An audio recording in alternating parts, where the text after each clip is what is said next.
Bon dimanche au micro Père Baldo Alagna, ceci est le podcast L'Évangile du dimanche.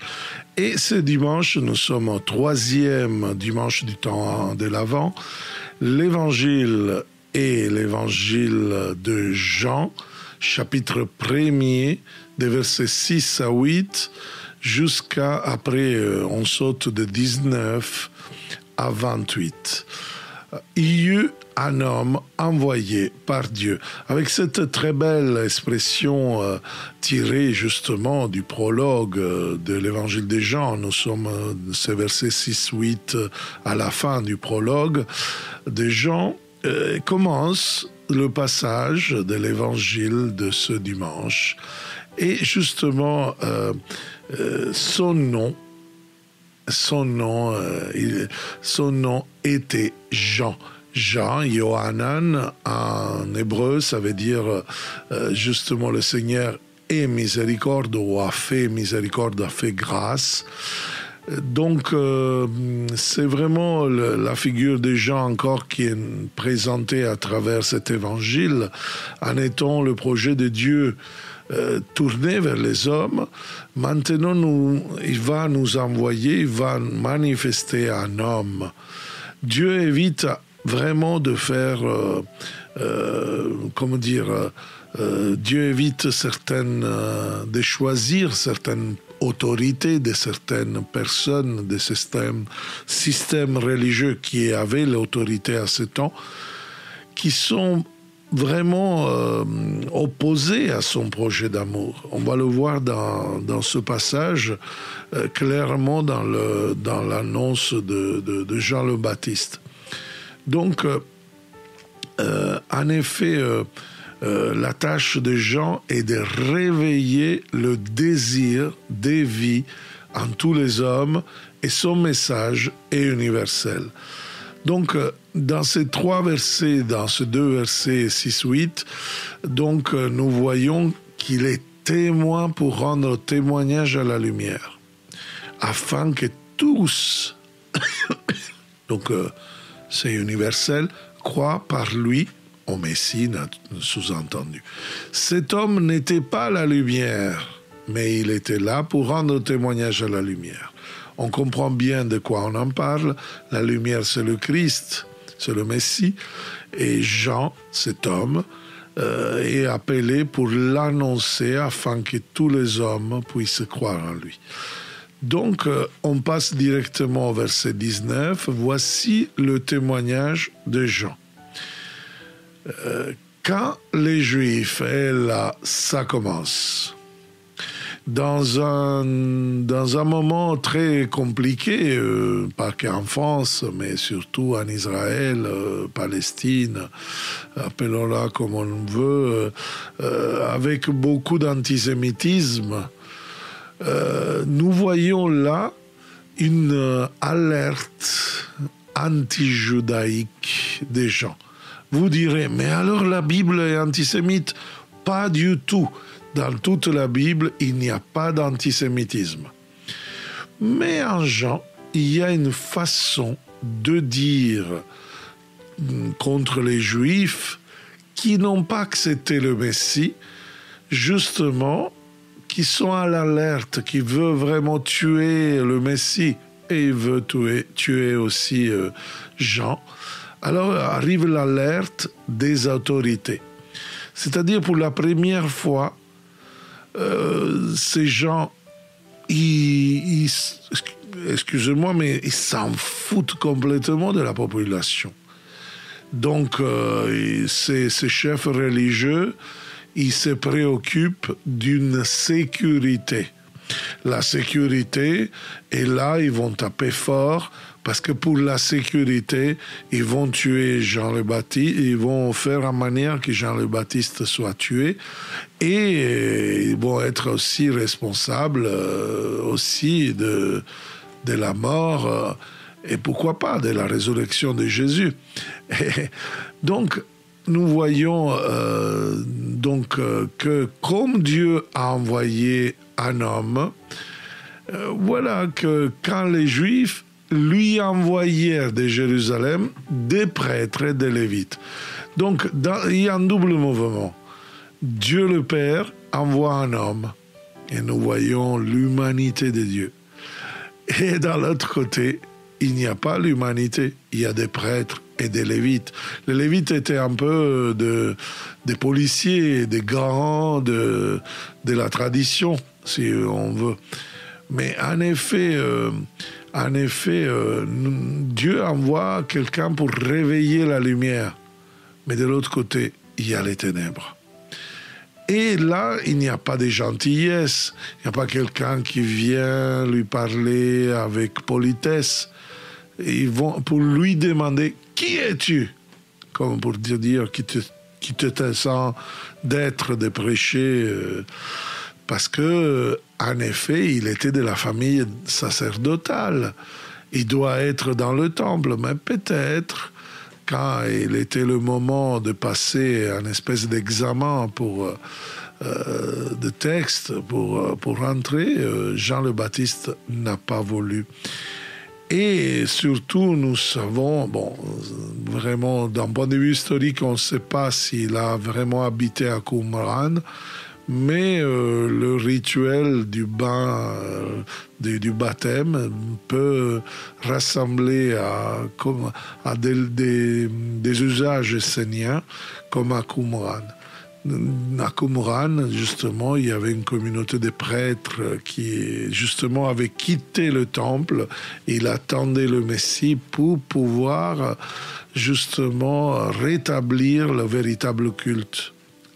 Parce que pour eux, ce qui s'est passé à Jérusalem n'était pas le véritable culte. Donc, ils s'aimaient au-delà du Jourdain, eux aussi, comme Jean le Baptiste.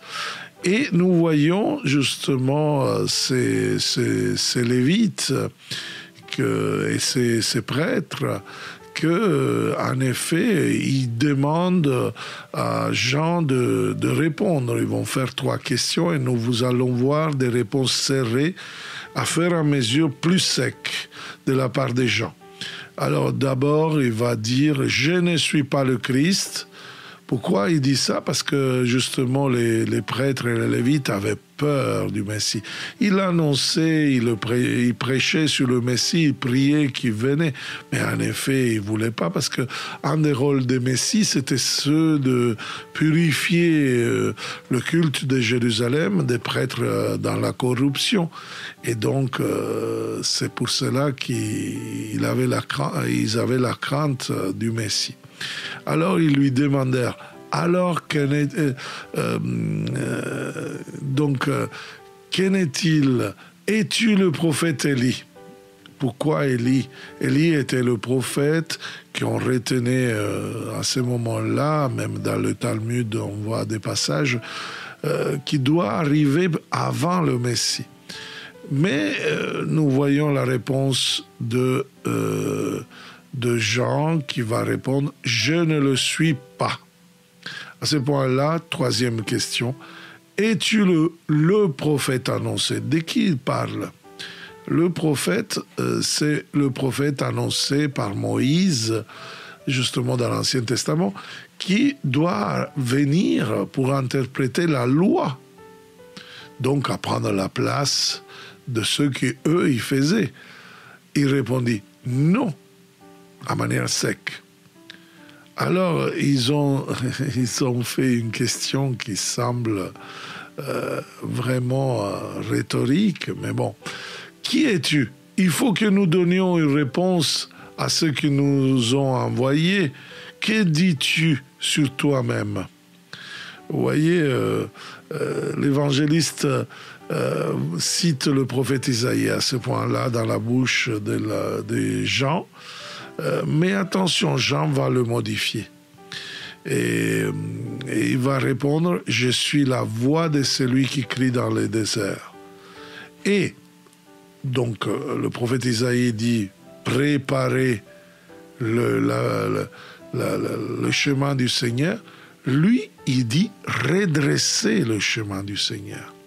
Or, là, c'est intéressant le verbe, parce que les autorités religieuses n'ont aucune tâche de préparer. Ils doivent simplement redresser c'est-à-dire enlever les obstacles, mais qui eux-mêmes ils ont mis des obstacles en obligeant les personnes aux 613 mitzvot de la loi de Moïse qui sont impossibles. Donc une observance de la Torah, de la loi, qui arrive à un minimum de détails de la vie des hommes, justement avec la peine d'être foudroyé par Dieu. Et voici alors que arrive l'alarme. Donc, les pharisiens. Or, ils avaient été envoyés de la part des pharisiens. Ils lui posèrent encore cette question. Donc, pas simplement les prêtres, les lévites, mais même les pharisiens. Même les pharisiens envoient des hommes. Pourquoi donc baptises-tu, donc immerges-tu, si tu n'es ni le Christ, ni Élie, ni le prophète? Donc cette dernière question, en effet, il fait voir il donne la possibilité à Jean d'aller faire finalement une affirmation solennelle qui après il va être répétée dans tout l'évangile, et c'est là la racine d'antijudaïsme qu'on peut trouver dans l'évangile de Jean, mais il ne faut pas la regarder comme antisémitisme. Moi je baptise dans l'eau, mais au milieu de vous se tient celui que vous ne connaissez pas. C'est-à-dire que ces gens-là, les pharisiens, qui ont 613 préceptes, les mitzvot, en effet ne font pas la volonté de Dieu. Parce que qu'est-ce que c'est connaître le Messie? La connaissance dans toute la Bible, c'est le verbe des époux, de la relation conjugale qui porte du fruit, pour le fruit de l'amour. Or, Dieu a un projet d'amour pour tous.